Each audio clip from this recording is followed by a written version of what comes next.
Max Scherzer, that was a guy we talked about a lot on our show, and it's going to be very interesting to see. He could become available if the Texas Rangers continue to struggle. He looks like the Max Scherzer that is a very high successful pitcher, and I'm going to show you why so far. Age is just a number right now. Let's go through a little bit of his arsenal. By the way, in the 2 starts so far, he's got a 1.74 ERA, 10 1/3 innings, and 8 strikeouts so far, only 2 earned runs. All right, let's look at the repertoire of pitches here, and we're going to start off here with Max Scherzer facing Bobby Witt Jr. Bobby Witt Jr., one of the best players in baseball.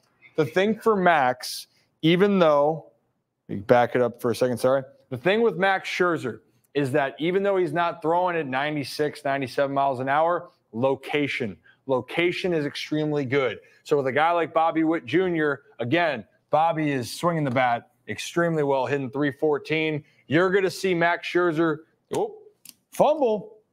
Here we go. You're going to see Max Scherzer hit his spots. That is why he stays effective. So great pitchers, you're going to see it right there. He's going to hit the bottom part of that zone. Let's ride it out.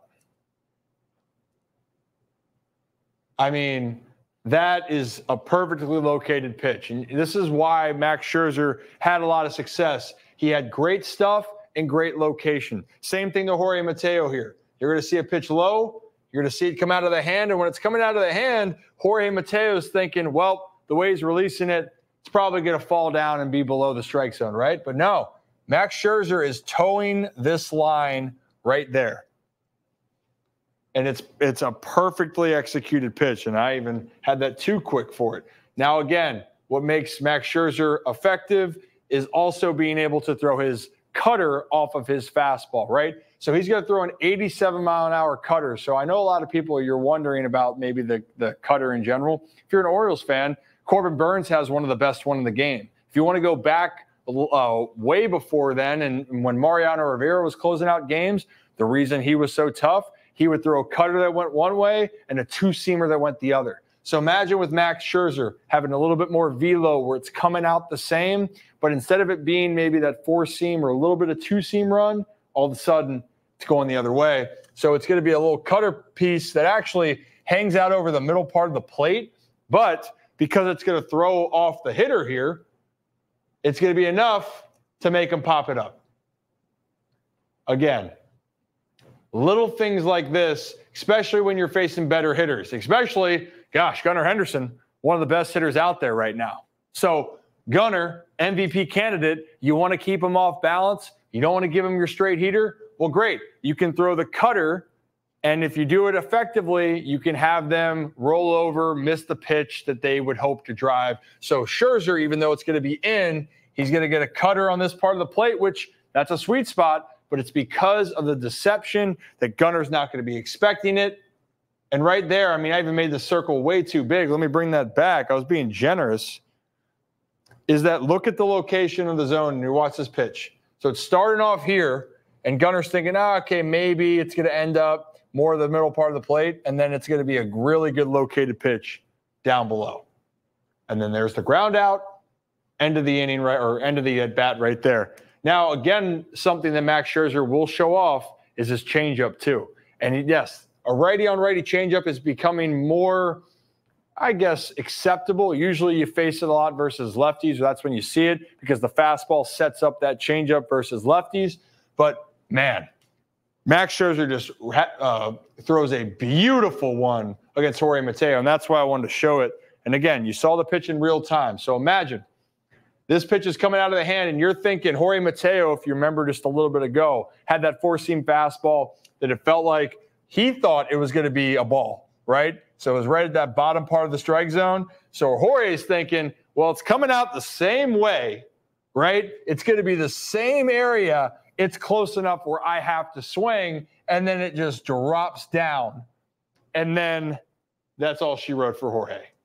Like that's what I want people to understand. It's the movement right there that Scherzer still has. And I'm not looking at a guy that looks like he's seeing the end of his days. He looks like a guy that is getting healthy and still knows how to pitch. Here's another example of a pitch. Changeup we just talked about. this curveball. He has a curveball and a slider that goes with it. The curveball here is a little bit loopier, and it's going to hopefully have a little bit of bite, but that's the one, if it hangs up enough, you can do damage. But for Max, it still has that ability where maybe it feels like it's going to be a good pitch, and then it's going to fall away here. So you're going to see this pitch pop up. Yeah, I didn't stop it in time. It's going to pop up right here. So right there, it's close enough, and you might think, well, Ryan, that's kind of low. Well, this angle is a different one than the other angle we just saw. But what's going to happen here is that loop's going to kind of bait this hitter in that it's going to be hittable when it's not. And then this pitch is just going to go right down across for a strike, swinging strike. Now, you just saw that.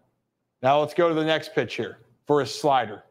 Or sorry, not going to go to the slider. Let's do the curveball again. This was actually a nasty pitch. And the curveball is one you want to throw to a lot of lefties, especially a guy like Tony Taters that wants to chase. But 0-2 pitch, this is the other part I love about Max Scherzer. Very calculated. He's done this more times than almost anyone left in Major League Baseball. Put hitters away when you're up in the count. Max Scherzer right here puts Tony Taters away, and you're going to see this curveball. Again, when you're looking at this now, and this is a better angle being close, it looks like it's going to be a strike, right? But then watch how much this ball has this loop and kick down to it on this pitch, okay? So let's follow the line. I mean, that is disgusting. I got to show that one more time because I don't think that people understand. This is elite stuff still from one of the best in the game, in my opinion. So right there, and that's way out of the zone, but it's the deception and the perception for the hitter that throws them off. The deception that Scherzer has and the perception that you think you can hit it. Now, Bobby Witt Jr., one of the best hitters. Now we're moving to that slider. So you saw that curveball jump up. This slider now is going to be that 84-mile-an-hour pitch where it's going to be kind of sweeping through, and that's one where you can't tell. Is it going to maybe back up? Is it going to keep running? But for a right-handed hitter, this is where Scherzer cleans up on those guys because that slider really throws them off, especially with the spin on it. So you're going to see a pitch that's going to end up being low on Bobby, and he just doesn't take a good swing. So I want to show you again, and if we back this up, because I want to get back to this part here. Nope, heel, Ryan. Let's get back to this one for a second. Okay, so again, 0-2 count. I know I got it stopped. 0-2 count, putting hitters away. Bobby Witt Jr., one of the best hitters. You're not going to give him a good pitch to hit. Not going to make a mistake. Now, pitchers are going to make mistakes, by the way. But this is what I love about Max Scherzer. Put away the guys so they don't let a mistake pitch hurt you. Scherzer, we talked about his location. He still got it. So when this ball is going to be looping in here, you can see Bobby kind of is going to step out a little bit, going that way. He's already committed, and then he goes, oh, shoot, it feels like it's close enough. I don't see that ball well. I'm going to pop it up. Scherzer's deception on his slider is so good to righties. You're going to see it here to end it off. So we just saw Blanco swing at a pitch. That was the curveball. Now it's that slider that has a little bit more of a bite to it. And tough go for him. And that's a check swing. He's going to say he went.